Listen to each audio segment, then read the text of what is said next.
আজ থেকে 2 বছর পরে যারা ফ্রি ফায়ার খেলা শুরু করবে তারা কখনো জানবেই না যে বাংলাদেশের সিজন 2 এর প্রো প্লেয়ার নামেও কেউ একজন ছিল। হ্যাকারের মতো গেম প্লে দেওয়ার কথা বলে বটের মতো মার খেয়ে লবিতে চলে আসার মতো হাস্যরসিক কেউ একজন ছিল। তখনকার মানুষ জানতেই পারবে না যে এই মানুষটা একসময় ফ্রি ফায়ারের লিজেন্ড ছিল। মানুষ তখন তাকে পাবজির ইউটিউবার হিসেবে চিনবে। গেমিং উইথ তালহা নামের সাথে ফ্রি ফায়ার গেমের অস্তিত্ব হয়তো মুছেই যাবে। হ্যাঁ, নিউ প্লেয়াররা যখন প্রশ্ন করবে এই মানুষটাকে, তখন ওল্ড প্লেয়াররা জবাব না দিয়ে মুচকি হেসে চলে যাবে। আজ থেকে 2 বছর পর মানে 2028 সালে মানুষ হাজারো গেমিং ফানি ক্রিয়েটার পাবে আর আমাদের এই চিরচেনা মানুষটাকেও ভুলে যাবে।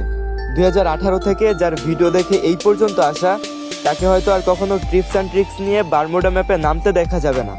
আর হয়তো কখনো তাকে নিজেকে প্রো দাবি করে এনিমির হাতে মার খেতে দেখা যাবে না।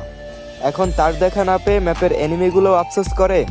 নতুনদের ভিডিও দেখে আমি হাসি ঠিকই, কিন্তু বারমুডা ম্যাপে গেলেই আমার তালহা ভাইয়ের কথা মনে পড়ে।